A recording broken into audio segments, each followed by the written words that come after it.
अयोध्येतील राम मंदिर प्राणप्रतिष्ठा सोहळ्यानिमित्त उपमुख्यमंत्री देवेंद्र फडणवीसांकडून जुना फोटो ट्विट।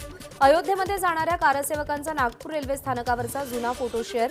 तर नागपूर रेल्वे स्थानकावर फडणवीस फिरायला गेले असतील, संजय राऊत यांची टीका। देवेंद्र फडणवीस लहानपणी नागपूर स्टेशनवर फिरायला गेले असतील, देवेंद्र फडणवीसांच्या ट्विटवरून संजय राऊत यांचं वक्तव्य।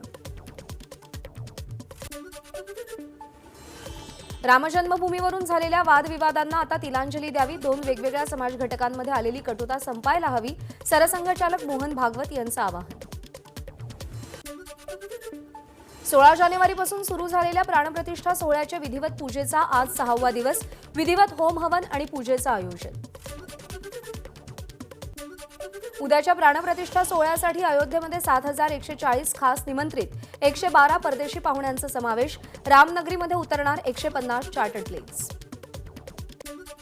राम मंदिर प्राणप्रतिष्ठा सोहळ्यासाठी अयोध्येतील सुरक्षेत वाढ। अयोध्येच्या सीमांवर कडक बंदोबस्त। विना निमंत्रण अयोध्येमध्ये परवानगी नाही।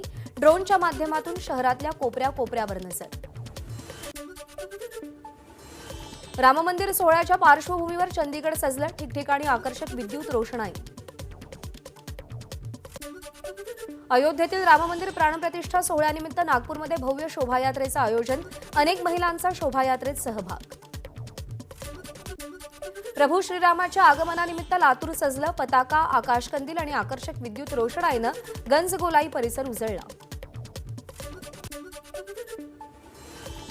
अयोध्येतील सोहळ्यानिमित्त वर्ध्यातील अनेक ठिकाणी सजावट। शहरातील मुख्य रस्त्यांवर भगवे झेंडे, पताका। उद्या वर्ध्यामध्ये श्रीरामाचा जयघोष होणार। अयोध्येतील सोहळ्यानिमित्त श्रीरामपूर शहरातील हनुमान मंदिर ट्रस्टच्या वतीनं 11,000 लाडू बनवण्याचं काम सुरू। 22 जानेवारीला भाविकांना लाडू प्रसादाचं वाटप केलं जाणार। प्राणप्रतिष्ठा सोहळ्याचा देशभरात उत्साह। माजी खासदार संजीव नाईक यांच्या वतीनं 25,000 किलो लाडूंचं वाटप। नवी मुंबई, ठाणे आणि मीरा भाईंदर येथील मंदिरांमध्ये लाडूंचा प्रसाद। चंद्रपूरमध्ये पणत्यांच्या साथीनं रामनाम साकारण्यात आलं। 35,000हून अधिक पणत्या प्रज्वलित करण्यात आल्या। पालकमंत्री सुधीर मुनगंटीवार यांच्या पुढाकारानं कार्यक्रमाचं आयोजन। मुंबईच्या सीलिंग परिसरात 22 जानेवारीच्या निमित्तानं आकर्षक विद्युत रोषणाई। याचा व्हिडिओ सोशल मीडियात व्हायरल। कल्याण पूर्वमधील चक्की नाका परिसरात खासदार श्रीकांत शिंदे यांच्या संकल्पनेतून अयोध्येतल्या श्रीराम मंदिराची प्रतिकृती साकारली। या सोहळ्याला शेकडो रामभक्तांची उपस्थिती। राम मंदिर प्राणप्रतिष्ठा सोहळ्याच्या पार्श्वभूमीवर अकोल्यामध्ये पोलिसांकडून रूट मार्चचं आयोजन। या रूट मार्चमध्ये वरिष्ठ पोलीस अधिकारी आणि कर्मचारी सहभागी। पुण्यातील विश्रांतवाडी पोलिसांचा रूट मार्च। मुंढवा पोलीस हद्दीतील कायदा सुव्यवस्थेचा पोलिसांकडून आढावा। रूट मार्चमध्ये सगळे पोलीस शिपाई सहभागी। छत्रपती संभाजीनगरमधील 196 मंदिरांमध्ये उद्या प्राणप्रतिष्ठा सोहळा संपन्न होणार। कार्यक्रमामुळे छत्रपती संभाजीनगरमध्ये मोठा पोलीस बंदोबस्त तैनात। अफवांवर विश्वास न ठेवण्याचं पोलीस उपायुक्तांचं आवाहन। 1992 मध्ये कारसेवा केलेल्या कारसेवकांचा सत्कार सोहळा। अहमदनगरच्या संगमनेर शहरातील फ्रेंड सर्कल हिंदू मंडळाच्या वतीनं 130हून अधिक कारसेवकांचा सत्कार। अयोध्येसाठी मराठवाड्यातून 3 रेल्वे गाड्या। 14 फेब्रुवारीला नांदेड अयोध्या विशेष रेल्वे धावणार।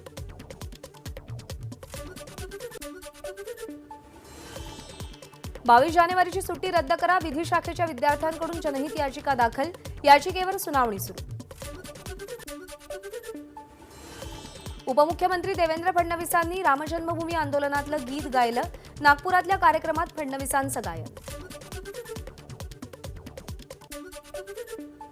उद्धव ठाकरेंचा आजचा शिवनेरी दौरा रद्द। हेलिकॉप्टर उतरवण्यासाठी परवानगी न मिळाल्यानं दौरा रद्द, सूत्रांची माहिती। तर उद्या उद्धव ठाकरे नाशिकच्या काळाराम मंदिरात जाणार।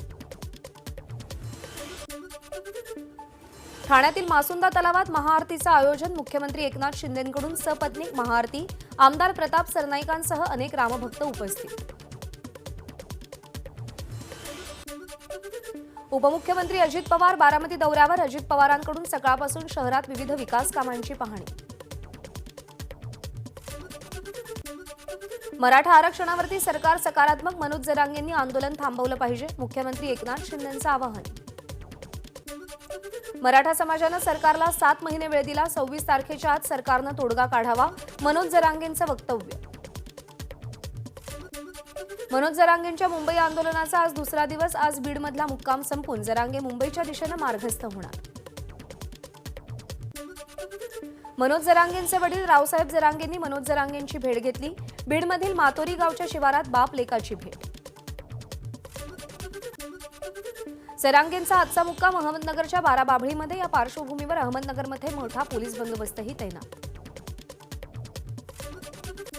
जरांगेंची पदयात्रा अहमदनगर जिल्ह्यामध्ये प्रवेश करणार असल्यानं जिल्हाधिकाऱ्यांकडून प्रतिबंधात्मक आदेश लागू. सार्वजनिक तसंच खासगी ठिकाणी सभा घेण्यास, मिरवणुका काढण्यास, 5 पेक्षा जास्त व्यक्ती एकत्र येण्यास मनाई. बीडमधल्या मातोरीमध्ये मनोज जरांगेंसोबत आमदार बच्चू कडूंनी भोजन केलं. आज बच्चू कडू मनोज जरांगेंसोबत यात्रेमध्ये सहभागी होण्याची शक्यता. राजन साळवींची उद्या 7व्यांदा एसीबी चौकशी. राजन साळवी भावासह एसीबी कार्यालयात चौकशीसाठी हजर राहणार. साळवींच्या समर्थनार्थ रत्नागिरीमध्ये ठाकरे गट शक्ती प्रदर्शन करणार. येत्या मंगळवारी पुण्यामध्ये काँग्रेसची पश्चिम महाराष्ट्र विभागीय बैठक. 1,500हून अधिक कार्यकर्ते पदाधिकारी सहभागी होणार. बैठकीसाठी प्रदेशाध्यक्ष नाना पटोले यांची प्रमुख उपस्थिती असेल. मुख्यमंत्री शिंदेंचा स्वच्छता मोहिमेत सहभाग. मुंबईच्या कुर्ला भागातील गणेश मंदिरामध्ये मुख्यमंत्र्यांच्या हस्ते स्वच्छता.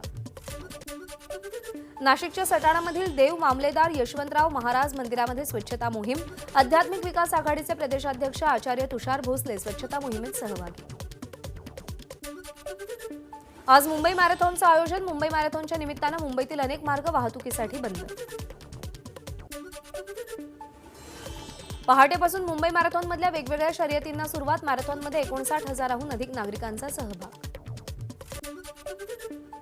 मुंबई मॅरेथॉनला मुख्यमंत्री एकनाथ शिंदेंची उपस्थिती. छगन भुजबळ आणि गिरीश महाजनही उपस्थित. पुण्यामध्ये आज भाजपच्या वतीनं नमो वॉकथॉनचं आयोजन. चंद्रकांत पाटील, अमृता फडणवीस उपस्थित. फर्ग्युसन कॉलेजपासून वॉकथॉनला सुरुवात. आज मध्य आणि हार्बर रेल्वे मार्गावर मेगाब्लॉक. मुलुंड माटुंगा अप जलद मार्गावर तर कुर्ला वाशी अप आणि डाऊन मार्गावर मेगाब्लॉक.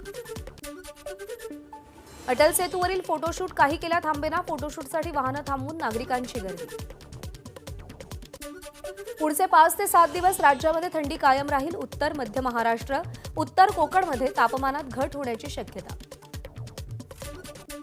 चंद्रपूरच्या ताडोबा जंगलामध्ये 8 गिधाडांना मुक्त केलं जाणार. गिधाड पक्ष्यांच्या संवर्धनासाठी गिधाड ताडोबात येणार. वनमंत्री सुधीर मुनगंटीवार यांचा पुढाकार. ठाण्यातील नौपाडा परिसरात झाड कोसळून गाडीचं नुकसान. अग्निशमन दलाचे जवान आणि आपत्ती व्यवस्थापन कक्षाच्या कर्मचाऱ्यांच्या मदतीनं झाड कापून बाजूला करण्यात आलं. नंदुरबारच्या आदित्य विजय ब्राह्मणे याला मरणोत्तर राष्ट्रीय बालशौर्य पुरस्कार जाहीर. जीवाची पर्वा न करता धरणाच्या पाण्यामध्ये उडी घेत मामाच्या मुलांचे प्राण वाचवले. मात्र या दरम्यान त्याचा बुडून मृत्यू झाला. झारखंडचे मुख्यमंत्री हेमंत सोरेन यांची ईडीकडून चौकशी. झारखंडमध्ये मोठ्या प्रमाणात जमिनीची मालकी बेकायदा पद्धतीनं गुंडांना देण्यात आल्याचा सोरेन यांच्यावर आरोप. पंतप्रधान नरेंद्र मोदी आजही तमिळनाडूच्या मंदिरामध्ये प्रार्थना करणार. धनुषकोडी जवळील अरिचल मुनई इथं जाणार. दिल्लीमध्ये प्रजासत्ताक दिनाची जय्यत तयारी. कर्तव्य पथावरती परेडची तालीमही सुरू.